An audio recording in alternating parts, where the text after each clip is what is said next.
Bueno, pues el caso uno es un caso ya conocido. Es una femenina de 21 años de edad con dolor de cabeza y una agudeza visual de 20-30 en ambos ojos. Y un dato sumamente importante, ahora que estamos hablando de neuritis óptica, no dolor a la motilidad. Y bueno, ¿esto por qué es tan importante?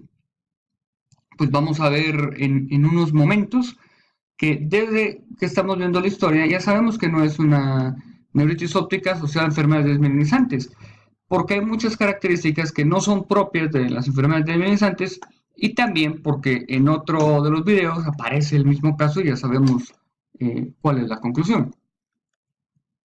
Muy bien, vamos a ver los nervios ópticos, pues están borrados. Esto es un papiledema por definición, puesto que son los dos nervios ópticos borrados. Y la resonancia magnética resultó ser normal. Y vamos a regresar a el caso, a la historia. Muy bien. Lo primero que vamos a hablar acá es el hecho que es una mujer joven. Así que es una mujer joven en edad fértil, bueno, es mujer. Eso va con lo que puede ser una neuritis óptica como enfermedades desmielinizantes o por enfermedades desmielinizantes. Sin embargo, la agudeza visual no cuadra. Otra cosa que no cuadra o que no esperaríamos ver en la neuritis óptica por enfermedades desmielinizantes es que los dos nervios ópticos estén afectados al mismo tiempo. Sí puede ser, como veremos en la enfermedad de Vick, pero la enfermedad de Vick quita mucha visión. Así que, aunque no supiéramos que en el caso de ella es un pseudotumor cerebri, de entrada sabríamos que difícilmente sería algo desmielinizante. Hay otra característica interesante e importante y es la agudeza visual. Y, perdón, de la agudeza visual ya hablamos. La neuritis óptica se baja la visión. En un ojo o ambos, más frecuentemente en un solo ojo.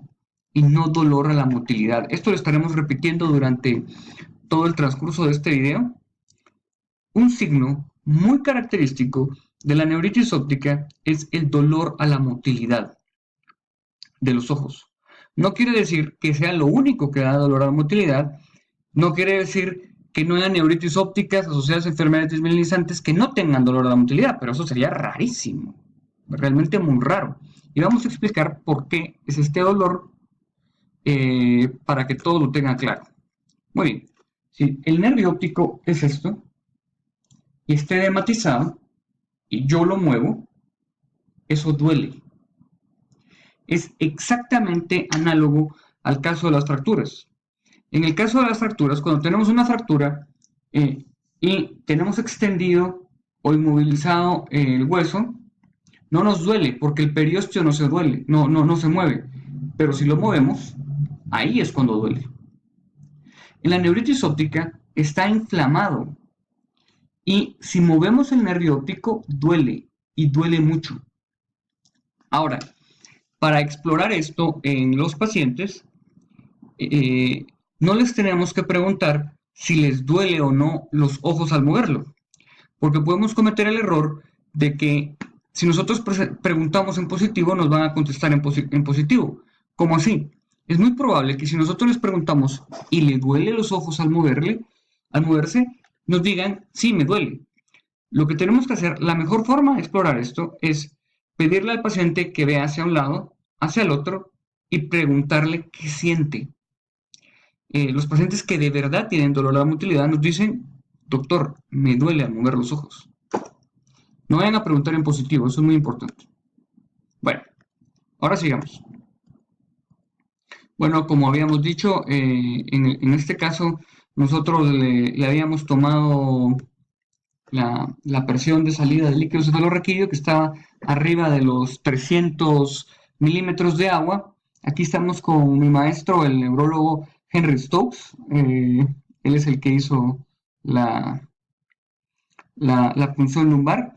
Es muy importante también, cuando se tiene un servicio de neurooftalmología, trabajar de la mano de un neurólogo o un grupo de neurólogos, no solo porque lo útil o toda la información que nos da. También el Consejo Internacional de Oftalmología es lo que recomienda. Si no tienes un servicio de neurooftalmología, debes tener la ayuda de un neurólogo. Bueno, tenemos el caso 2. Este va a resultar ser un poco más interesante. Es una paciente femenina de 57 años de edad con disminución crónica de la agudeza visual. En el ojo derecho es 20/20 y en el ojo izquierdo es 20/40 y no tiene dolor a la motilidad. Bueno, de entrada, la esclerosis múltiple ocurre más que nada en mujeres en edad fértil y 57 años pues no es edad fértil. Así que de ahí no quiere decir que no le pueda dar esclerosis múltiple, pero sí que disminuye las probabilidades. La agudeza visual ha ido disminuyendo de forma crónica y es 20/40. La mayoría de veces en neuritis óptica asociada a enfermedades desmielinizantes se pierde mucho la visión y luego se gana. Así que 20/40 no está claro que sea como una neuritis óptica. Sin embargo, vean esto, no dolor a la motilidad. Eso aumenta la probabilidad de que no sea neuritis óptica asociada a enfermedades desmielinizantes. Aquí tenemos la imagen de la paciente y pueden ver que no se ve mayor cosa. Es bien importante cuando nosotros estamos buscando algo en, en el contenido de la órbita, pedir resonancia magnética. Si ustedes si quieren ver la órbita, es decir, el hueso, pidan tomografía. Pero si quieren ver algo dentro del nervio, de la órbita, tiene que ser resonancia magnética porque estamos buscando algo en tejidos blandos. No sé si logran ver el problema. Pues si no lo lograban ver en esa imagen, que era T1 o flare porque es flare, es oscuro esto, es oscuro el vítreo y está empezando a volverse blanco. En T2 lo vamos a ver con más detalle. Vean esta lesión. Esta es una paciente que tiene una masa en el nervio óptico. No es una neuritis óptica asociada a enfermedades desmielinizantes. Eso quiere decir, estos son casos en los que hemos ejemplificado que no todo lo que es patología del nervio óptico o nervio óptico borrado va a ser esclerosis múltiple. Muy bien. Ahora, si hablamos propiamente de la esclerosis múltiple, como dijimos al principio del video, es sumamente importante hablar sobre los estudios más importantes hechos con respecto a la esclerosis múltiple y la neuropatía óptica, neuritis óptica, perdón. El más importante hasta la fecha es el ONTT, el Optical Neuritis Treatment Trial. En este se tuvieron 457 pacientes con enfermedad, con neuritis óptica, y se les siguió para ver quiénes desarrollaban esclerosis múltiple. De lo que encontraron es que en estos, la mayoría de pacientes, perdón, el grupo de pacientes estaba entre los 20 años y los 50 años. El promedio de edad fue de 32 años, la mayoría fueron mujeres. La incidencia fue más alta en primavera. Eso es algo interesante, no se puede establecer por qué, pero era en primavera. En el caso de nuestro país, Guatemala, pues es el país de la eterna primavera, así que es posible que lo veamos todo el tiempo, no solo en una época del año. La incidencia fue de 5.1 en 100.000 habitantes por año. Esto fue en los Estados Unidos. Nuevamente, y aquí regresamos al principio. Si nosotros tuviéramos que pensar que alguno de estos dos pacientes tuviera esclerosis múltiple por alguna enfermedad desmielinizante, pues obviamente basado en estas estadísticas pensaríamos, nos tendríamos que inclinar, y por todo lo que hemos hablado, más que nada en esta chica y no en este varón. Muy bien. Vamos a ver, ¿con qué probabilidad o con qué frecuencia se ve afectado el ojo contralateral? Pues bueno, puede ser afectado en un periodo de 3 meses aproximadamente. El 34.1% de los ojos contralaterales no presentan anormalidades oculares, resuelven en varios meses y se encontró que todos en los potenciales evocados tenían un retraso en el patrón cortical. Básicamente, lo que estamos viendo aquí es que cuando la enfermedad está asociada más a esclerosis múltiple, el ojo contralateral se afecta más o menos en unos 3 meses. Con respecto a la etiología de las neuritis ópticas, se vio que por mucho lo que más había asociado es esclerosis múltiple. Luego teníamos asociado a la neuromielitis óptica o enfermedad de Pick. Esta estaba antes clasificada como un tipo de esclerosis múltiple, pero ahora sabemos que es una enfermedad diferente. En la esclerosis múltiple hay anticuerpos contra toda la mielina. En la enfermedad de Vick hay anticuerpos contra la aquaporina. La enfermedad de Vick se vio más en niños y adultos jóvenes y se vio más que era la neuritis óptica bilateral. En el caso de la enfermedad de Vick, pierden bastante visión en los dos ojos y casi no recuperan visión o recuperan muy poca visión. En el caso que las neuritis ópticas estaban asociadas a esclerosis múltiple, sí recuperaban visión y bastante visión. Muy bien, aquí tenemos los criterios de la neuromielitis.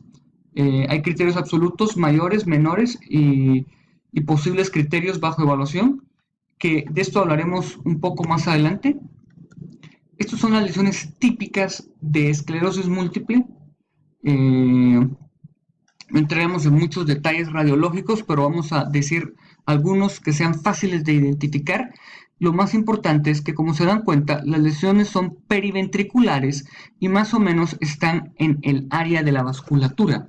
¿Por qué en el área de la vasculatura? Porque, como habíamos hablado, esto es por anticuerpos y los anticuerpos viajan por el torrente sanguíneo, por eso lo vemos más cerca de la vasculatura que, que lejos de ella. Ahora, con respecto a la historia natural de la enfermedad, una vez inicia esta mejora de una manera más o menos rápida, eh, hay una recuperación no total, pero ya hay cierto grado de recuperación a las 2 semanas, o esto fue lo que arrojó este estudio, y la recuperación visual era más rápida con pacientes que habían sido utilizado esteroides. La resonancia magnética no sirve como predictor de a quién le va a dar o a quién no le va a dar, aunque el que su resonancia magnética es positiva, sí es mayor probabilidad. ¿Cómo así? Yo puedo tener una resonancia magnética normal y poder desarrollar esclerosis múltiple, o tener una resonancia magnética que tenga alteraciones y al final no desarrollar esclerosis múltiple. Eso sí, no es un predictor directo, pero la probabilidad aumenta si tenemos lesiones. ¿Qué ocurre con la recurrencia? Pues el 35% de los pacientes tienen recurrencia, el 19% fue el mismo ojo y un 17% en ojo contralateral. En los que tenían recurrencias era más probable padecer esclerosis múltiple que en quien no tuviera. Aunque no todos los que tuvieron recurrencias presentaron la esclerosis múltiple. Ahora, ¿qué tenemos con respecto a la relación con la esclerosis múltiple? Hay ciertos factores a considerar. Primero, la edad de la aparición. Habíamos dicho en jóvenes, mujeres jóvenes, en recurrencias. No todos los que tuvieron recurrencias desarrollaron esclerosis múltiple, pero la mayoría de los que tuvieron recurrencias sí que la desarrollaron y entre mayor número de recurrencias hay mayor probabilidad de desarrollar esclerosis múltiple. También la pleocitosis y por supuesto aquel que tuviera bandas oligoclonales en el líquido cefalorraquídeo. Ellos tenían mayor probabilidad de desarrollar esclerosis múltiple. Ahora, si hablamos directamente con su relación a la esclerosis múltiple, el riesgo aumenta con el tiempo. Estos pacientes fueron seguidos en un periodo de 15 años y el riesgo a los 7 años de tener esclerosis múltiple era el 40% y el riesgo a los 15 años era de más del 50%, el 52% para desarrollar esclerosis múltiple.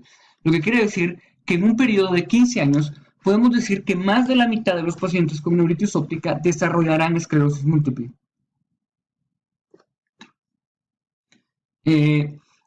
Y vamos a seguir hablando en el siguiente bloque de más características y más detalles relacionados a la esclerosis múltiple.